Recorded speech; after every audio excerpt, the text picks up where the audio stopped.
Josh, obviously there's problems at Baylor, so what you guys concentrate on this week to try to improve upon that? Really just getting our bodies back and honestly taking a break from football, just making sure everybody's okay mentally, just different things like that. It's good to get a break from football after a while. We had a long camp, a long summer, a long 6 weeks, so really just getting away, honestly. That was the biggest thing. We didn't really focus on football much.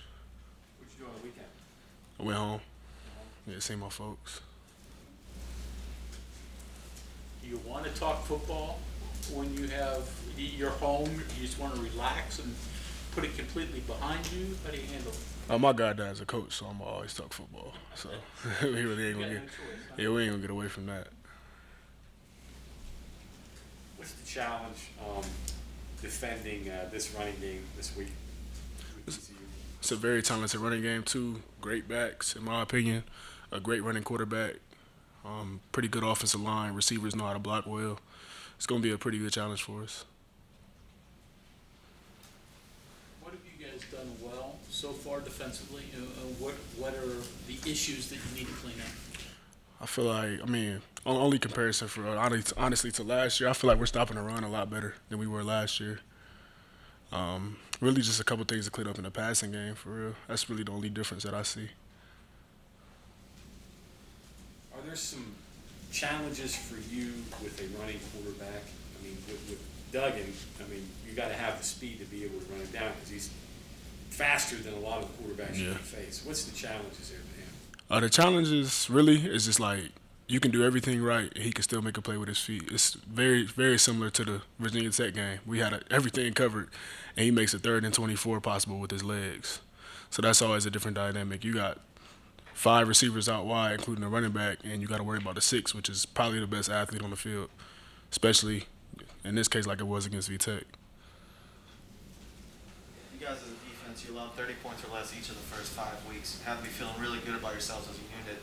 How hard was it after giving up 45 to Baylor to kind of just like mentally put that one to the side and say, hey, we still have a good track record here and a good thing going if we can just make that one be an anomaly? Yeah, that's honestly the first thing we do. Like, we really just kind of reflect on the game, get it over with, seeing what we did wrong, seeing what we did right, and just kind of move past it. We don't let one game really just bring us down or keep us too high. We don't get too high, too low. Of course, you definitely had that in the back of your mind. The team put up 45 points on this. Like, that doesn't just go away. But at the same time, you can't focus on that. You worried about last week. You'll mess around and let that bleed into this week. What do you think the energy level was of the team, Baylor versus what it was, say, Oklahoma? Was there a big difference here in your opinion? Not really a big difference in energy. Probably a big difference in motivation. I'll say that.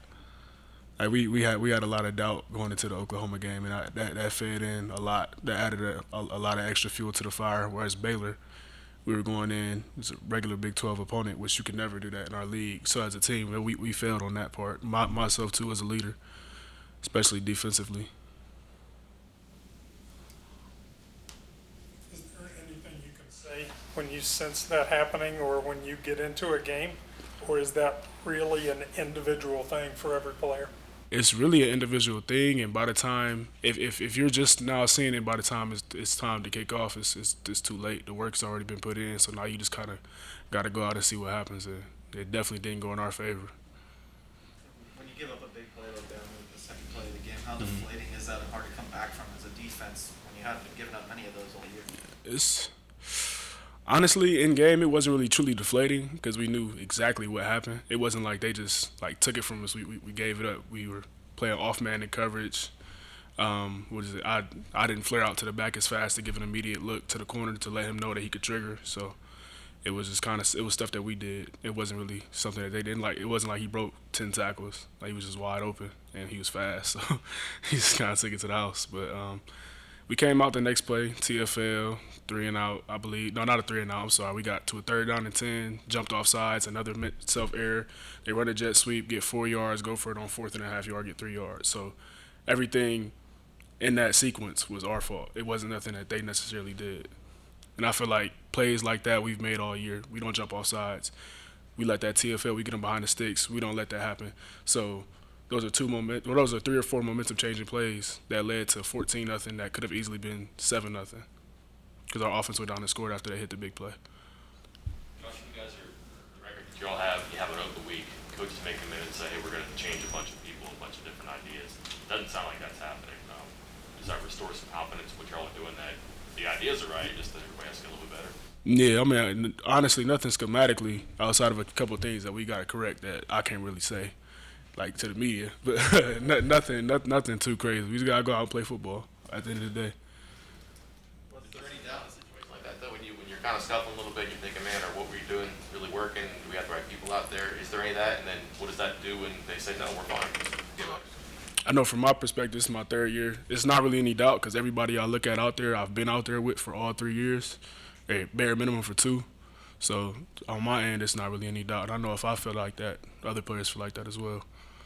What's the sense of urgency like among the players, knowing that there's half the season left, you're 2-4 coming out of the bye week, you got to win at least 4 of the last 6 just to make it to a bowl game, right? I mean, do you guys sense that there's really no more margin for error now the rest of the way? Yeah, there's pretty much. There's zero margin for error. Like I don't know. I can only speak for myself, but I'm not going out like that. Like that's excuse my language, but that's piss poor. Like in my opinion, I'm not going out like that. Not my senior year. So whatever has to happen has to happen. I don't care which way we go. I'm not finishing the season 2-10, 3-9, whatever it want to be. But that's not happening. Do you think maybe Saturday's game is a replay of Baylor in the fact that the urge is to stop the run because they run it so well, and with Baylor they got you in the pass game. Is there maybe a replay there a little bit in how you go about that? Well, I mean, you basically kind of said it. we wanted to load the box and rush for 250 yards a game. Yeah, the stretch was something that they pretty much killed everybody on, even though they had the one loss to Oklahoma State. So we did everything in our power to try to stop that, and I feel like we did, but they just hit us where we didn't expect it. We didn't think that not Buchanan. I forget his name, honestly. But Bohannon, we didn't think Bohannon could make those throws, and he made those throws, so he beat us. And you flip it around, you look at what TCU did in the pass game against Oklahoma. A lot of just 50-50 balls. Just throw it up in the air and go get it. Yeah, they have a lot of faith in their receivers, and their quarterback has an extremely strong arm, so just throw it up and see what happens. They had some success in the run game, too.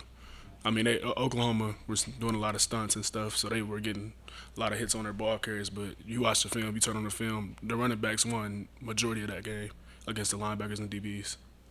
They've scored at least 27 points in every game this year. They're only 3-3 though, but obviously an explosive offense. Do you look at that at all and just say, hey, if we can just hold them to a certain number of points, like 25 or less or anything like that you should have a good chance of winning, or not setting a number like that?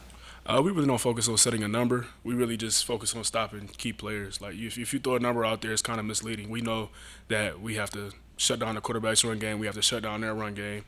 If we do that, we make them one-dimensional. The same thing we did last year to them. Of course, it's not the same dynamic, but I mean, football is football.